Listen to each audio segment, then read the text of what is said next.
3:28 a.m. It's at times like this where I wish I had a hobby. Like drawing or knitting or something.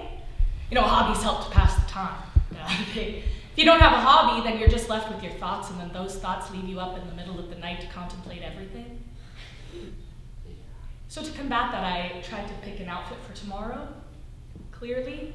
And the most annoying part about that is that I settled on the first dress. So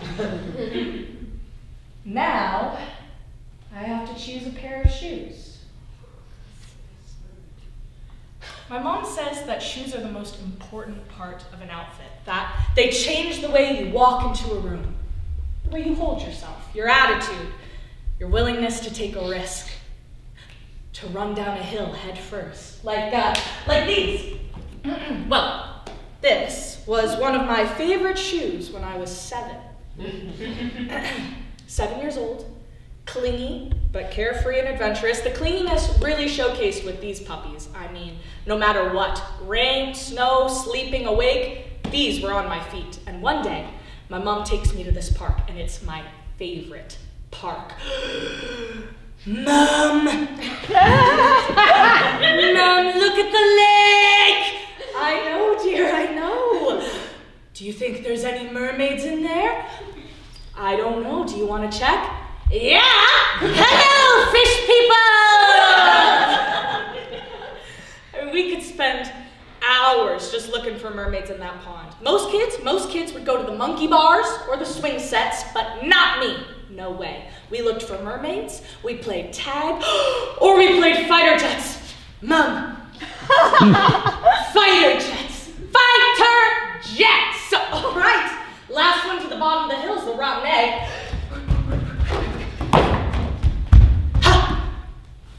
Well, ready? Ready. Flight goggles down. Ready positions. Just me, my mom, a hill, and the lake. Arms outstretched and lift off.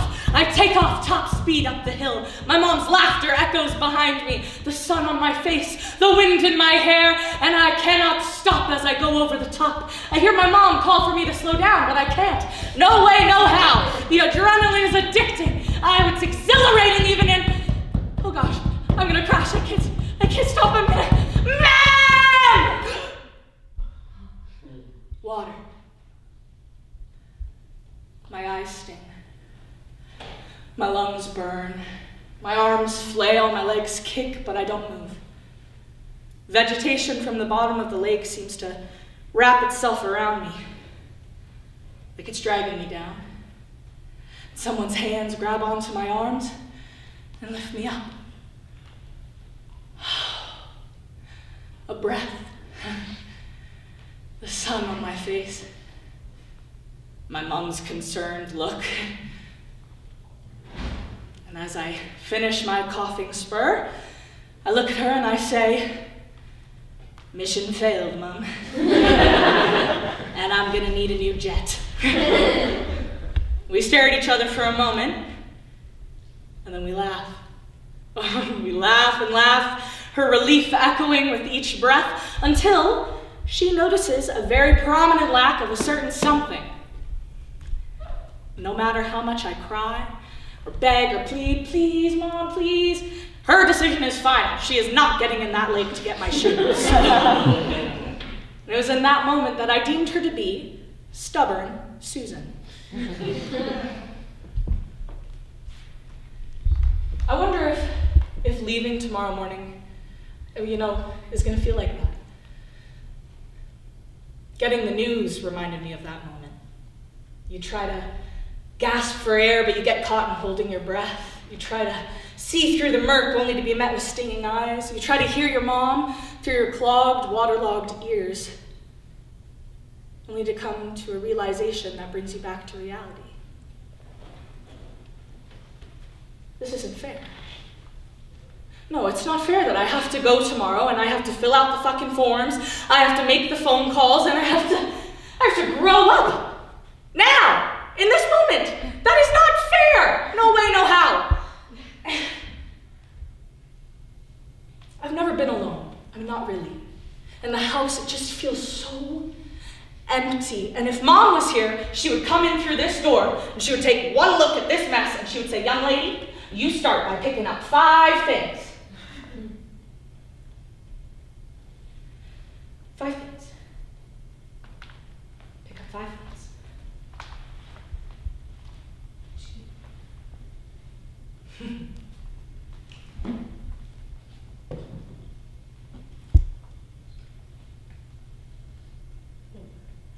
4:45 a.m. She bought me these when I turned 13. "Honey, it's your special day. Officially a teenager. How do you feel?" "Tired?"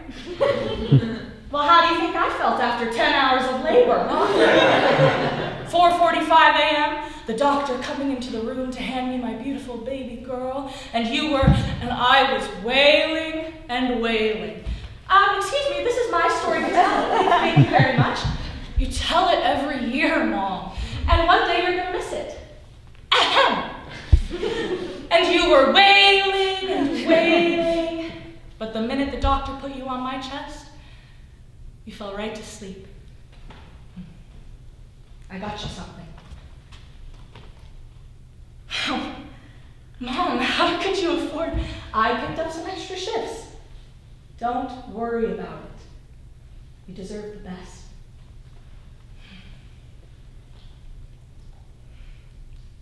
You know, these shoes became my favorite after that day. I wore them all the time. Not because of the brand or the price, but because of the hands that gave them to me. Rough and calloused with her work, but steady. A testament of someone believing in me, of loving me. And I've gone and I've forgotten about them at the bottom of my shelf of shoes. What does that say about me?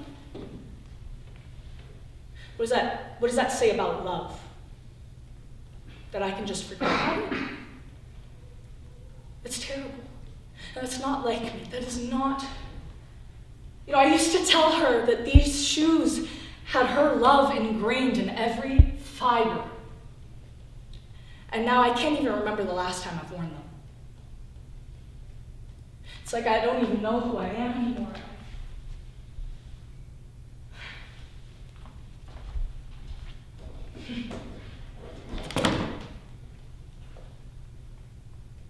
18.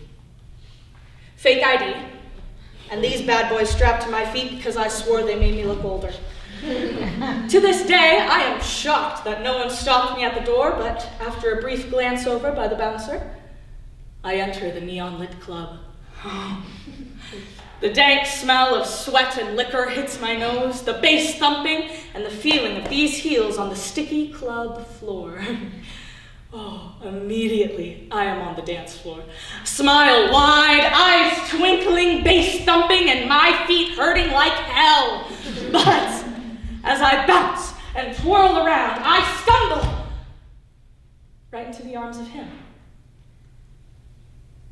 I swear the crowd falls into a blur and the music softens around us. And instead of rolling his eyes or scoffing or pushing me away, he asks, "Want to dance?" And so we dance. And dance and dance and dance until I am sure I am weightless. But for the record, I never wore these again.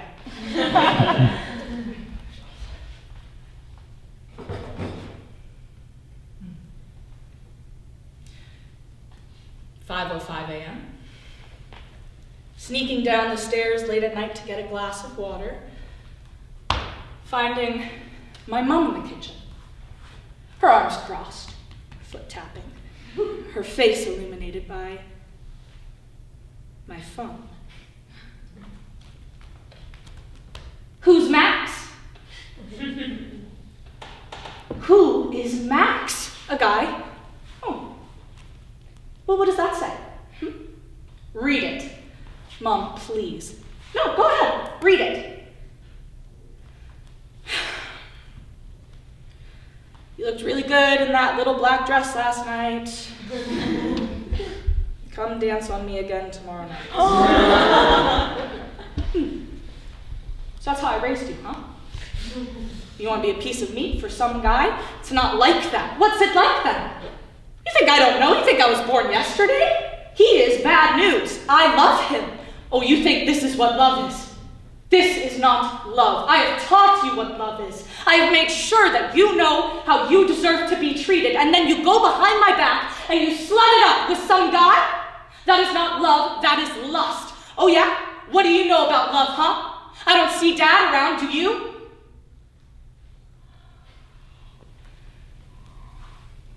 You apologize to me right now. Why would I? It's the truth.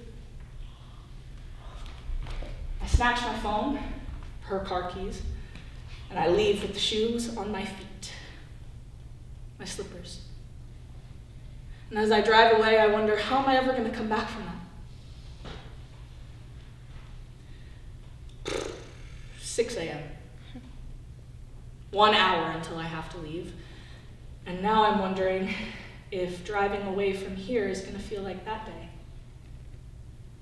Cold, empty, shameful, like I'm letting everyone down, like I'm letting myself down. Like how could I just up and leave?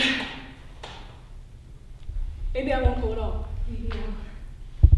Maybe I'll go to sleep.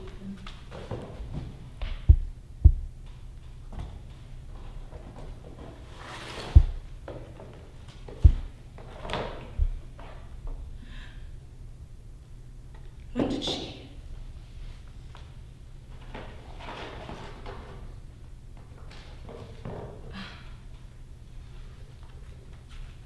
My mom's wedding shoes. A few years ago, I worked up the courage to tell her how badly and how desperately I wanted these shoes. Please, Mom, they can be my something old at my wedding. I am not something old, thank you very much. We reminisced on that story a few nights ago. A quiet night where we just told soft stories of our lives and laughed and laughed. Only now you sputter and cough. I took that lull in conversation to remind you again of how much I wanted these shoes.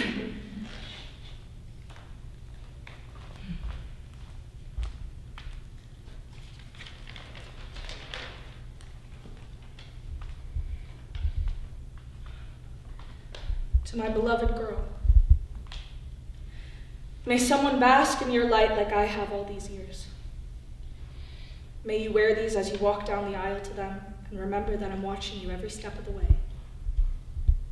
May you remember how I've been here since your first steps and how I'll be there as you walk into the next chapter of your life. I love you forever and always, Mom.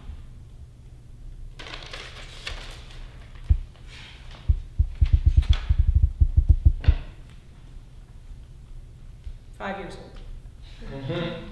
Carefree, adventurous, a warm beach, the silhouette of my mom glowing in the sun. She laughs as she rushes me over to the water and dunks me down, my feet sinking into the soft, wet sand. It's beautiful. I mean, we play all day in the ocean until I am exhausted, and then she carries me back to the car seat, places me gingerly down, presses a soft kiss to my forehead. She says, I'll love you forever and always. Cancer, they said. 6 months to live, they said. But you've always had stubborn Susan inside of you. You just had to go and live another 3 years. It's your last day today. We put you in hospice last week. The nurse warned me before the doctor told me, but nothing prepared me for when you said it. That you felt sicker, weaker. But this was it. Me, 23, pairs of shoes, and a mess of a room. How do you even say it? Goodbye. I mean, do I whisper it? Like in the movies where they make it really soft and subtle? Bye, Mom. Make it sound so small so that it urges her to come back and lift me up once again. Or maybe I joke about it. Like, see you later, alligator. I'm gonna go on home and change my outfit again and then come on back and she'll just be there. Maybe I scream it. Maybe I go, goodbye, all right, bye. I let myself feel that anger that's been bubbling in my stomach up into my ribs and my back. And maybe I say I shouldn't have to say goodbye. Yeah, I shouldn't have to. You were right here. You're right here in this room telling me to pick up fucking 5 things. Telling me how to sleep, how to eat, how to breathe, how to live. And you're not. That's not fair. That's not fair.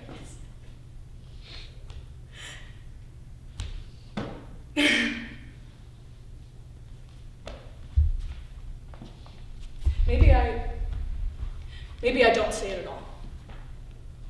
Maybe I kneel at her bed, and I hold her weathered hand in mine, and we have a silent conversation with our eyes. All the unsaid apologies, all of the love right there in that moment. Maybe you just need me to support you and lift you out of the lake. Maybe that'll be enough.